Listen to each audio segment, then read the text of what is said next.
자기들이 결정할 수가 없습니다. 자, 지금 사도 바울이 이제 사내들인 공회 앞에서 서 있는데 그 이유가 무엇이냐? 그 이유를 알아야 되겠죠. 그 이유는 마치 이거는 예수님께서 헤로데게 또 빌라도 앞에서 서서 재판을 받았던 그 내용과 똑같은 겁니다. 뭐냐면 첫째로 유대인의 전통을 어겼다라고 하는 거예요. 구약의 율법의 전통을 어겼기 때문에 이거는 이 사람은 불법을 행하였다 하는 거고, 두 번째, 이 사람은 유대인의 성전을 더럽혔다. 유대인의 성전을 모독했다. 그 드로비모하고 바울이 같이 있었는데 그거를 사람들이 오해를 해서 드로비모와 헬라인이었던 드로비모와 사도 바울이 함께 있었던 것을 보고 이 사람들이 성전에 들어갔다, 이방인이 성전에 들어갔다라고 하는 사실로 지금 선동을 하는 겁니다. 두 번째. 세 번째는 뭐냐면 로마의 정부에 대하여 순종을 하지 않았다. 황제를 비방했다라고 하는 겁니다. 세 가지입니다.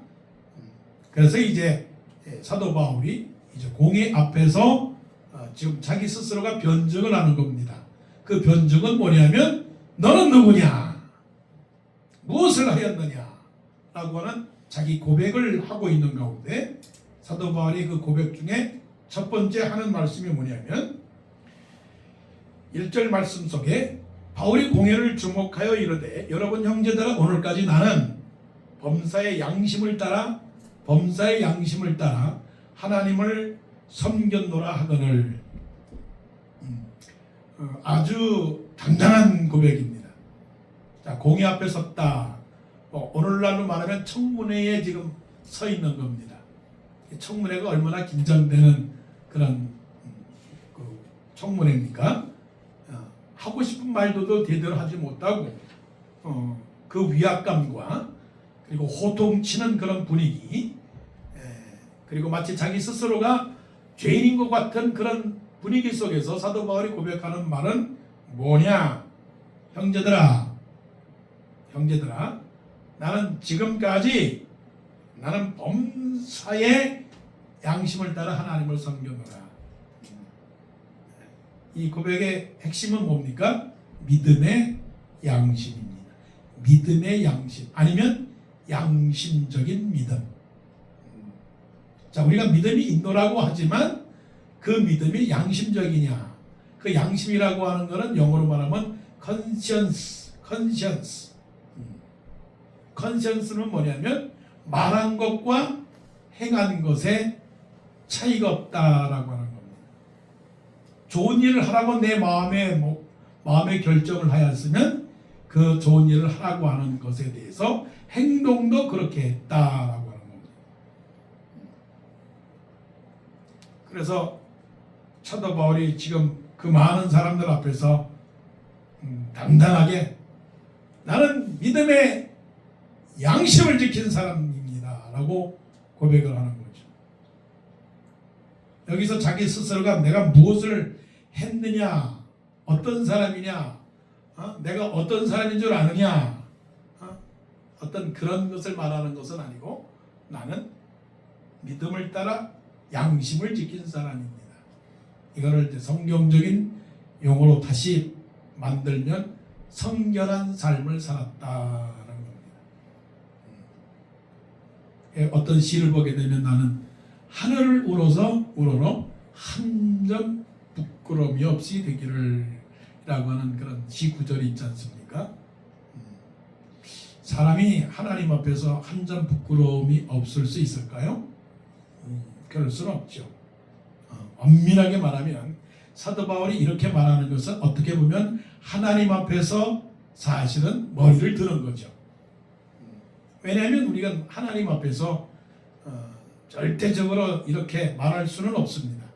하지만 중요한 건 있죠.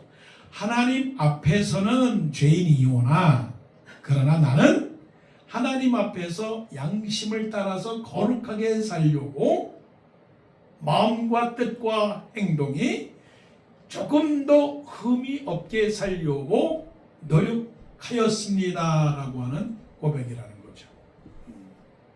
이거는 사도 바울이 얼마나 정직하고 얼마나 어떻게 보면 성실하고 얼마나 은혜롭게 살았는가를 보여주는 그런 하나의 증거가 되는 것이죠.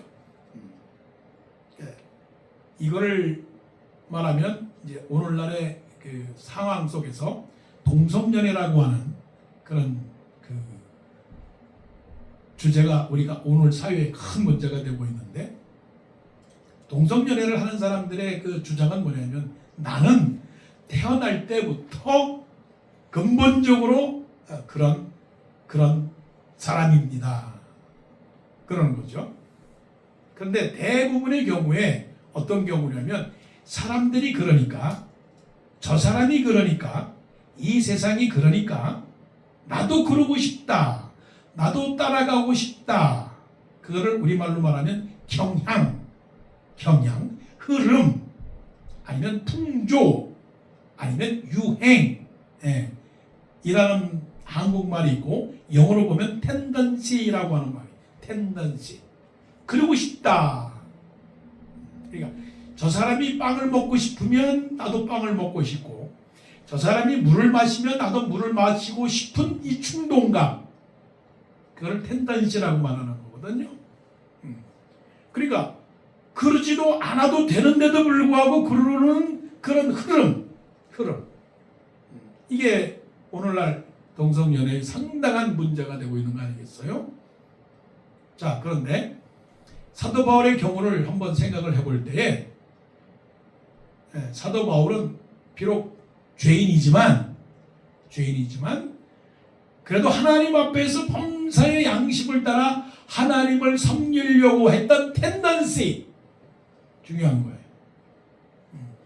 나는 힘이 없고, 나는 부족하고, 나는 연약하고, 나는 정말 하나님 앞에서 부족한 사람인데도 불구하고, 그래도 나는 범사의 하나님을, 양심을 따라 하나님을 섬기려는 텐던시를 내가 가지고 있습니다 라고 하는 이 고백이요. 자, 우리는 어떨까요? 여러분, 하나님으로 기웁니까? 세상으로 기울어져 있습니까? 내가 하나님을 따라 살려고 합니까? 아니면 세상을 따라 살려고 합니까? 그 경향이 어떤 경향입니까? 이 세상은 우리를 자꾸만 이렇게 잡아당깁니다. 어떻게 잡아당기느냐? 세상으로 향하도록 잡아당깁니다. 영어로 보면 더 사도 바울의 이 고백이 얼마나 무거운지 알 수 있죠. I've fulfilled my duty to God in all good conscience to the day. 나는 지금까지, 과거에도 그랬지만 지금까지 나는 항상 모든 일에 하나님 앞에서 부끄럽지 않으려고 그렇게 그 길을 따라서 나는 살았습니다라고 고백하는 거예요. 세상이 얼마나 악해요.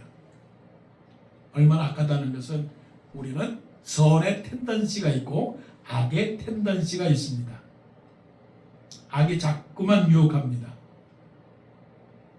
지난주도 뉴스를 보니까 어느 유명한 축구 선수가 친구를 사귀었는데, 그 친구하고 교제를 하다가 그 여자 친구가 남자 친구한테 거짓말로, 나 당신의 아기를 가졌습니다, 그러니까 돈을 주시오, 거짓말로 아기를 갖지도 않았으면서도 불구하고 가졌다고 남자를 그렇게 거짓말로 해가지고서는 그런 사건이 터졌단 말이에요. 이 세상은 온통 거짓말, 거짓말로 가득 찬 세상 속에서 어떻게 이 세상을 이겨나갈 수가 있겠느냐 하는 것이죠. 우리도 당신이 어느 학교를 나왔습니까? 당신의 직업이 무엇입니까? 당신은 어떤 일을 했습니까? 라고 하는 그런 것보다 더 먼저 고백할 건 뭐냐? 믿음의 자랑이죠. 믿음의 자랑. 나는 하나님을 섬겼습니다.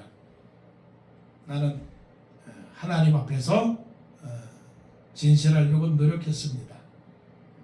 그러한 사도 바울의 이 당당함을 우리는 배워볼 필요가 있죠. 자, 여러분, 항상 첫마디에 신앙 고백에 나는 범사에 양심을 따라 하나님을 섬겼습니다. 이런 고백이 있다면 얼마나 자랑스럽겠습니까? 믿음의 사람이라고 하면서 이러지 못한 경우가 너무나 많잖아요. 믿는다고 하면서 그렇지 못하는 경우가 많단 말이에요. 나는 교회를 다닙니다. 그런데 사람들은 저 사람이 교회를 다니는 사람이야? 그러지 못한 경우가 많죠. 자, 우리가 하나님 앞에서 고백할 말은 양심입니다. 양심. 자, 그럴 때 함께 그 회의 대제사장이었던 아나니아가 있는데, 이 대제사장이라고 하는 이 권한은요, 해마다 대제사장이 바뀌지 않습니까? 그러니까 대제사장은 사내들이 공회의 평생 회원입니다. 평생 회원이에요. 대제사장이 되었다 하면 평생 사내들이 공회의 회원이 된 거예요. 그러니까 그 공회원에 누가 들어가겠어요? 그리고 대제사장의 권력이 얼마나 크겠어요? 그러니까 그 말을 들었습니다. 사도 바울이 하는 말을 들었습니다. 그 말을 듣자마자 뭐라고 말하냐면, 저 사람 입을 치세요. 입을 치라는 겁니다. 우리 문화하고 좀 다른 언어의 표현이에요. 그 사람의 입을 다물게 하시오. 아니면 그 사람의 입을 막으시오. 그만 말하시오라고 말하는 게 아니고, 입을 치라라고 했던 것은 아마 그 당시에 누가 잘못된 말을 하게 되면, 아마 요즘은 뭐 이틀막이라고 말하지만 그냥 막 몽둥이나 막대기나 손으로 막 입을 치는 그러한 문화 풍습이 있었던 것 같아요. 그래서 그 입을 치라고 말할 때는 스트라이크라는 거예요. 스트라이크. 얼마나 잔혹한 겁니까? 그러니까 입을 치라며 하니까 3절 바울이 뭐라고 말하냐면, 회칠한 담이여. 회칠한 담이여. 이 말로 말하면 당신 뻔뻔스러운 사람이네. 당신 참 뻔뻔한 사람이다. 위선자구만. 예수님께서 말씀하신 그 말씀을 똑같이 지금 사용하는 겁니다. 외식하는 서기관과 바리새인들이여 라고 예수님께서 말씀하셨던 것처럼 사도 바울도 그 대제사장을 향하여 회칠한 담이여 라고 말합니다. 그러면서 말하기는 하나님이 너를 치시리로다. 이게 얼마나 큰 영적 벌입니까? 불의와 악 앞에서 당당하게 말할 수 있는 사도 바울의 이 영적 권위라고 하는 것은 세상에 재물과도 비교할 수 없는 엄청난 파워죠. 이거는 우리가 지금 느끼지 못하는 건데, 대제사장의 권위라고 하는 것은 대제사장이 걸어갈 때마다, 시장에서 걸어갈 때마다 모든 사람들이 고개를 들지 못해요. 뭐 요즘은 다 민주적인 사회가 됐기 때문에 뭐 누가 높은 사람이 뭐 있어도 뭐 동등하게 얘기를 할 수 있지만, 그 당시는 그럴 수가 없단 말이에요. 그리고 말을 합니다. 네가 나를 율법대로 심판한다고 앉아서 율법을 어기고 나를 치라 하느냐? 그 대제사장 앞에 이렇게 말을 하면 이거는 굉장히 교만하고 몹쓸 사람이죠. 그랬더니 그 옆에 있는 사람들이 4절에 말합니다. 하나님의 대제사장을 네가 욕하느냐? 하나님의 대제사장을 내가 욕하느냐? 이 사람이 누군지 모르고 네가 지금 하고 있는 말인데, 이 사람이 누군지 아느냐? 이 사람이 대제사장이야. 자, 그럴 때 사도 바울의 이 대답을 우리가 한번 관찰해 보세요. 바울이 5절에 바울이 이르되 형제들아, 나는 그가 대제사장인 줄 알지 못하였노라. 기록하였으되 너의 백성의 관리를 비방하지 말라 하였느니라. 이 지금 상황을 지금 이해하시겠어요? 사도 바울이 지금 공회원들 가운데서 지금 자기 스스로가 변증을 하고 있고 변호를 하고 있는 상황에서 대제사장이 제 입을 치라고 말할 때 바울이 하나님이 내 입을 칠 것이다라고 말을 하니까 옆에 섰던 사람들이 저 사람이 저 사람이 누군지 모르고 하는구나라고 해서 이 사람이 대제사장이다라고 하니까 이때 사도 바울이 꼬리를 살짝 내립니다. 꼬리를 살짝 내리면서 어이코 나는 저분이 대제사장인 줄을 알지를 못했습니다. 성경이 말씀하지 않았습니까? 백성의 관리를 향하여 비방하지 말라고 하지 않았습니까? 라고 살짝 피하는데 이게 사도 바울의 이게 비굴함인 걸로 보이십니까? 아니면 사도 바울의 재치로 보이십니까? 사도 바울의 치고 달리는 재치입니다. 여기에서 우리는 무엇을 보게 되냐면 사도 바울이 이런 위기의 상황 속에서도 상당히 긴장된 상황 속에서도 사도 바울이 갖고 있는 마음의 편안함을 볼 수 있는 거예요. 여러분 이런 재치가 어디서 생깁니까? 어느 때 생깁니까? 자, 여러분 마음이 불안할 때 이런 재치가 생깁니까? 생기지 않습니까? 말도 못합니다. 두려울 때 이런 말이 나옵니까? 안 나옵니까? 이런 말들은 여유 가운데서 나오는 말입니다. 긴장하면 이런 말이 나오겠습니까? 자, 진실로 사도 바울이 대제사장을 무서워했다면 5절과 같은 말을 나오지 않아요. 잘못했습니다. 제가 죽을 죄를 졌습니다라고 아마 그랬을 겁니다. 내가 그렇게 말한 거를 용서해달라고 말했을 겁니다. 한번 본문을 한번 보세요. 나는 그가 대제사장인 줄 알지 못하였노라. 그러면 사도 바울이 대제사장인 줄을 알지 못했기 때문에 이 말을 했을까요? 진정 알면서도 대제사장에게 한방 치고 그리고 살짝 도망가는 그런 것인데 이걸 더 생각하면 사도 바울이 이 상황 속에서 즐기지 않았다면 이런 말은 할 수가 없었을 것입니다. 여러분 이거를 가리켜서 뭐라고 말하냐면 해학이라고 말합니다. 해학이라고 하는 것은 영어로 말하면 유머예요.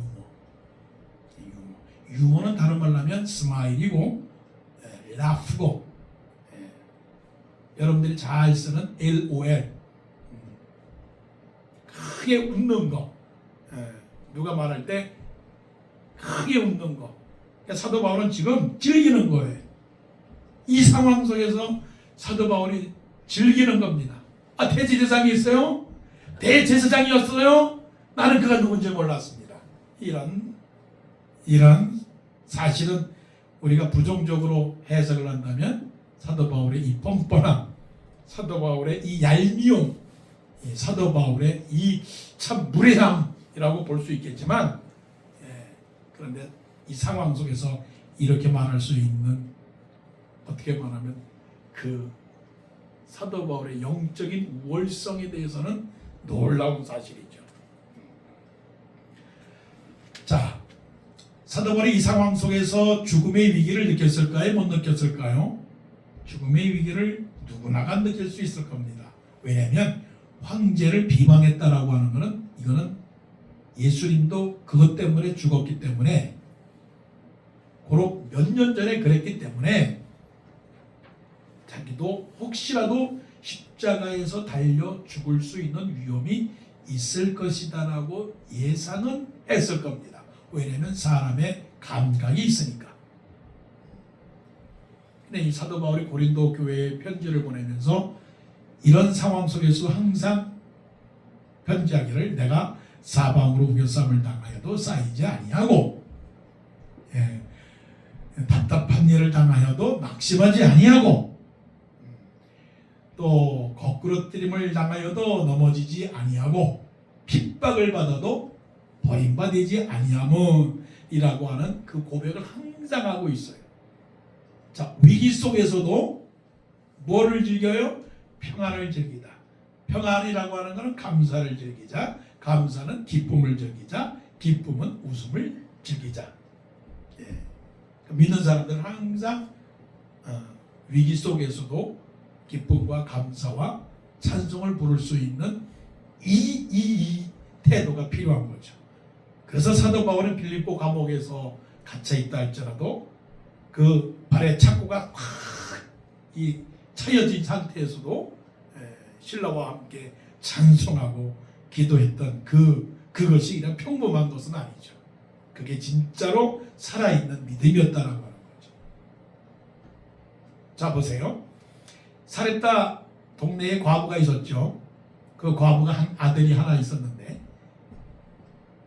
너무나 심한 가뭄이 3년 6개월 동안 가뭄이 있었기 때문에 양식이 없어요. 그 집도 이제 가루 한 움큼만 남았었는데 너무나 먹을 게 없었으니까 이 사렙다 과부가 생각하기를 이거 하나 떡을 해놓고 빵을 만들어 놓고 먹고 우리 아들하고 같이 죽어야 되겠다. 죽을 수밖에 없구나라고 하는 생각으로 지금 불을 떼워가지고서는 가루를 가지고서 반죽을 해서 지금 떡을 만들려고 빵을 만들려고 하던 차에 엘리야 선지자가 만나가지고 말하기를 그거 뭐 하려고 합니까? 이거 먹고 이제 죽으려고 합니다. 그러세요? 그러면 그 가루를 가지고 나를 위해서 빵을 좀 만들어 구워 주십시오.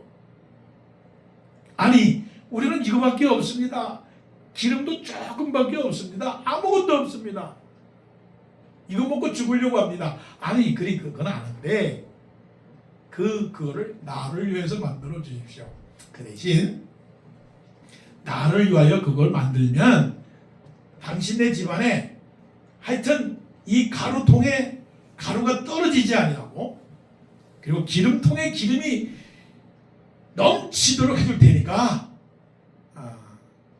나를 위해서 좀 이 떡을 좀 만들어 주십시오. 자, 이 상황이 왔어요. 이 상황에서 즐기겠습니까?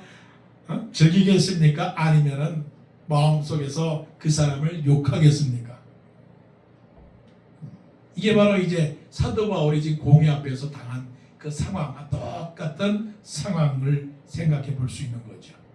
여러분들은 이런 상황 속에서 어떻게 하시겠습니까? 즐기겠습니까? 감사하겠습니까? 평안하겠습니까? 자, 성경에서 말씀하기를 사렙다 과부는 엘리야가 자기에게 떡을 만들어 달라고 하는 그 말을 듣고 쉽게 말하면 상황을 즐겼다는 거죠. 그러니까 상황을 즐겼다라고 하는 것은 믿었다는 것이고요. 믿었다라고 하는 것은 평안했다라고 하는 거죠. 긴장하지 않았다는 거죠. 무엇을 먹을까, 무엇을 마실까, 무엇을 입을까 염려하지 말라라고 하는 그 말씀처럼 사렙다 가문은 그거를 만들었습니다. 불을 떼웠습니다. 그리고 떡을 만들었습니다. 기름을 발랐습니다. 아들이 먹겠다라고 할 수도 있지만 아들에게 그거를 주지 아니하고 엘리야 선지자에게 줬다라고 하는 그 자체가 이게 말이 되는 거예요. 우리는 수도 없이 이런 말씀을 많이 들었어요. 그냥 흘러가는 듯이 들었어요. 그런데 그것이 나에게 상황이 닥친다면 내가 그렇게 할 수 있겠느냐고요. 그렇게 할 수가 없지요. 하나님은 우리에게 말씀하시기를 사도 바울이 빌립보 교인들에게 말씀하기를 아무것도 염려하지 말고 오직 모든 일에 기도와 간구로 너희 구할 것을 감사함으로 하나님께 아뢰라. 그리하면 모든 지각에 뛰어나신 하나님의 평강이 너희 마음과 생각을 지켜주시리라. 자, 이렇게 사도 바울이 그 상황 속에서도 그렇게 상황을 넘길 때에 사실은 저 끝에 11절 말씀에 뭐라고 말씀하시느냐면 그날 밤에 주께서 바울 곁에 서서 이러시되 담대하라라고 했어요. 담대하라. 이 상황 속에서 어떻게 담대해요? 담대할 수 없는 상황에서 담대하라고 합니다. 자기가 지금 혼자 있고 많은 사람들이 자기를 재판하려고 공격을 하고 있는 상황 속에서 담대하라고 했습니다. 이것은 예수님께서 십자가에 못 박히는 순간 속에 그 유대인들이 십자가에 못 박게 하라, 십자가에 못 박게 하라고 하는 그 많은 핍박과 그런 모욕 속에서도 예수님께서 그 마음의 평강과 자유를 누릴 수 있었던 것은 뭐 때문에 그렇습니까? 하나님을 믿는 담대함이 있었기 때문에 그렇습니다. 아들을 세상에 보내셨던 것은 분명히 하나님께서 귀한 뜻이 있고 이 백성을 구원하려고 하는 하나님의 목적이 있었다고 하는 것을 굳게 믿었기 때문에 그렇다는 거죠. 하나님께서 아들을 세상에 보내신 것처럼 하나님께서 우리를 세상에 보내셨다고 하는 믿음을 갖는다면 어떠한 상황 속에서도 이러한 상황을 넘길 수 있는 평안이 있어야 되는 거죠. 자, 마지막에 6절부터 봅시다. 6절부터 10절까지 사도 바울이 어떻게 이 상황을 넘겼는지를 볼 수가 있는 거죠. 자, 그 모인 무리들이 사내들이 공회 중에 두 파가 있었습니다. 하나는 사두개 파가 있었고 하나는 바리새 파가 있었습니다. 그 뭐냐면 한 그룹은 70명 중에 한 그룹은 사두개인 대다수파입니다. 대다수파. 그리고 바리새인 소수파입니다.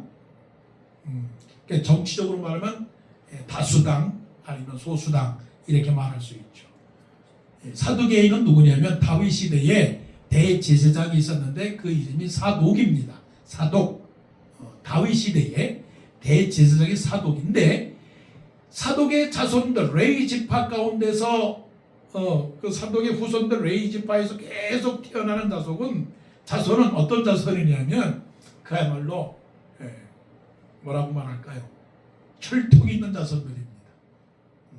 그러니까 사독이 죽고 계속적으로 죽는 그 대가 이어갈 때마다 그 집안의 제사장은 대제사장이 되는 겁니다. 그러니까 이 대제사장이 되니까 뭐를 갖고 있냐면 신앙으로부터 시작을 했지만 세상의 정치와 결탁을 하다 보니까 다윗 시대의 사독 대제사장이 갖고 있었던 영성은 다 사라지고 무엇만 남았냐면 사회성과 정치성이 남아있고 영성은 사라지고 이성만 남은 거예요. 그러니까 교회는 다니는데 신앙은 없어요. 교회는 다니는데 사회적인 사교는 있는데 말씀이 없어요. 구원이 없어요. 친구는 있는데 믿음이 없어요. 세상은 있는데 천국은 없어요. 이게 오염된 신앙인들이죠. 그게 사두개인입니다.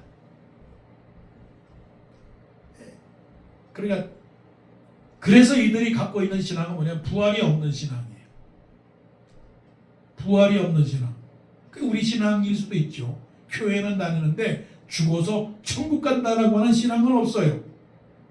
그냥 교회는 다니는데 잘 먹고 잘 살고 이 땅에서 건강하게 살고 행복하게 살고 싸우지 말고 살고 보람있게 살고 봉사하고 이런 거는 있는데 사두개인들은 부활이 없어요. 여러분 신앙 가운데서 부활이 없으면 사도 바울이 고백했듯이 부활이 없으면 우리의 믿음은 다 헛것이라고 그랬잖아요.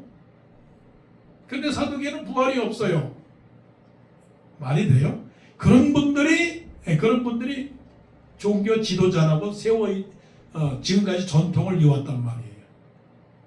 자, 이런 사두개인들을 보고서 바리새인이라고 하는 파가 생겨난 거예요.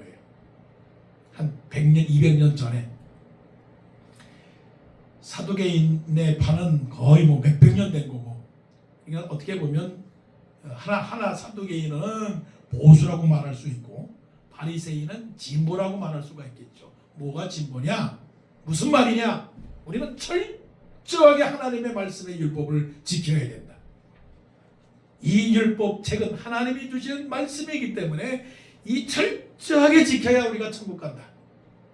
근데 저 사람들을 봐라. 저 사람들은 저렇게 믿었다가는 천국을 뿐만 아니라 지옥 갈 사람들이다. 저렇게 믿어서는 안 된다. 그래서 바리새인이라고 하는 것은 구별되었다, 세퍼레이트 되었다 라고 하는 거예요. 바리새인이라고 한 말은 구별되었다. 그래서 우리는 잘 믿는다. 그런 사람들 요즘 많죠? 야, 교회를 가보니까 그렇게 믿어서 되겠느냐? 아, 그 사람들은 구원도 몰라. 예수 믿는다는 확신도 없어. 천국에 대한 확신도 없어. 우리는 그런 교회 다 나와. 다 나와서 우리 새로운 교회를 만들자. 그런 교회들 많죠? 그 교회 갔더니 그 교회는 전도도 안 해. 그 교회는 예수 그리스도도 없어. 그 교회는 천국도 없어. 기도도 안 해. 그러니까 우리끼리 모여서 잘 믿자. 지금의 교회들은 좋은 교회도 아니고 지금에 있는 그 교회는 하나님이 기뻐하는 교회가 아니다. 나와! 다 나와! 그래서 이단들이 생기는 거죠. 이단들이. 그래서 자기들이 잘 믿는다라고 생각을 한 거죠. 그게 누구냐? 바리새파예요. 그게 바리새파예요. 그래서 예수님께서 말씀하시기를 너희 의가 서기관과 바리새인보다 못하면 천국에 들어갈 수 없다라고 말씀하신 이유가 거기 있는 거예요. 철저한 말씀주의자들이에요. 그리고 부활이 분명히 있다라고 믿는 사람들이에요. 부활. 그러니까 말씀대로 지키다가 죽으면 영생을 얻는다라고 믿는 사람들이 바리새인들이에요. 자, 이런 두 파가 지금 모여 있는 것을 사도 바울이 판단한 거예요. 아주 중요한 거예요. 그러면서 사도 바울이 말합니다. 여러분, 제가 왜 여기서 지금 이렇게 지금 때에 선지하십니까? 제가 부활을 전하다가 이렇게 되었습니다라고 말하면서 둘이 싸움을 붙인 겁니다. 그 싸움을 왜 붙였느냐면 사도 바울은 이쪽은 사도계인들이 모였고 부활이 없는 사람들이 모였고 이쪽은 부활이 있다라고 하는 사람들이 모였으니까 이 상황을 피해갈 수 있는 이거는 둘이 싸움을 시키면 되겠구나. 의도적으로. 지금 본문을 여러분 보세요. 6절 보세요. 바울이 그중 일부는 사두개인이요 다른 일부는 바리새인인 줄 알고 공회에서 외쳐 이르되 여러분 형제들아 나는 바리새인이요 바리새인의 아들이라 죽은 자의 소망 곧 부활로 말미암아 내가 신문을 받노라. 그러니까 바리새인들이 그것을 보니까 그래? 그것 때문에 그런 거야? 나는 다른 건 줄 알았는데 아니 사람들이 말하기를 성전을 더럽혔다. 하나님을 모독했다. 유대인의 정통을 어겼다라고 해서 이렇게 온 줄 알았더니 아니 부활 때문에 그런 거야? 그런 건 아니지. 그래서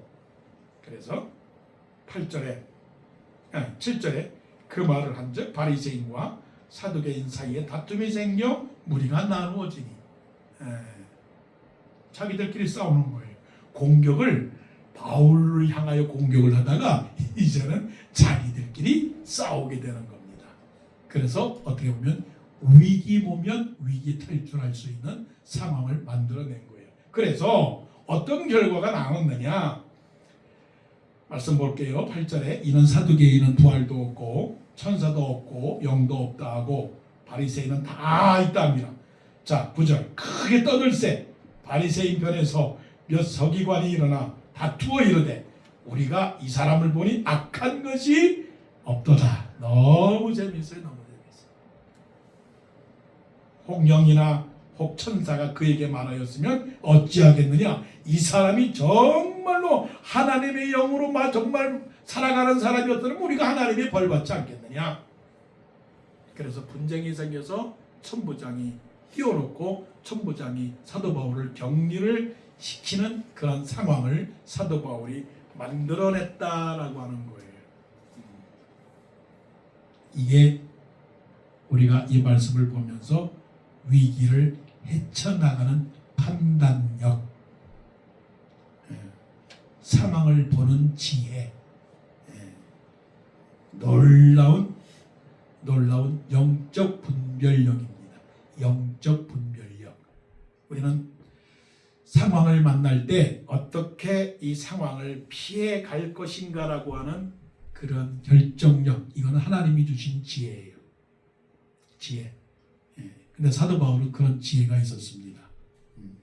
옛말에 오라기 굴에 잡혀가도 정신만 차리면 살아날 수 있다라고 말씀했는데 모세는 항상 하나님 앞에서 무슨 기도를 드렸냐면 우리에게 우리의 날 계수함을 가르치사 지혜의 마음을 얻게 하소서.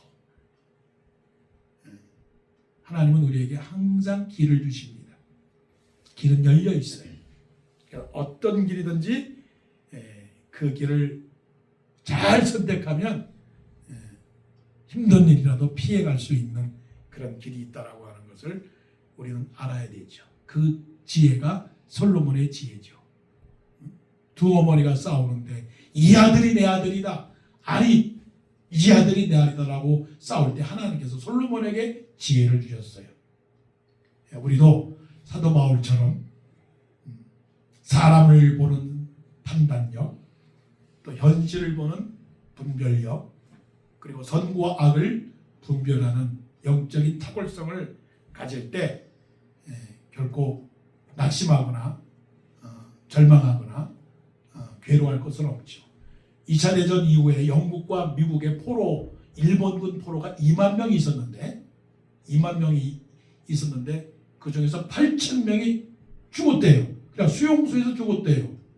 그럼 죽은 이유가 아파서 죽었느냐 병들어 죽었느냐 왜 죽었느냐 알아봤더니 낙심이 돼서. 낙심이라고 하는 losing heart, 걱정되고 염려되고 자기가 죽을까봐 어려운 일 당할까봐 혹시 힘든 일을 당할까봐 걱정돼서 죽었다라고 하는 그런 통계가 나왔는데 우리가 어떤 상황을 만나든지 간에 하나님께서 지혜를 주셔서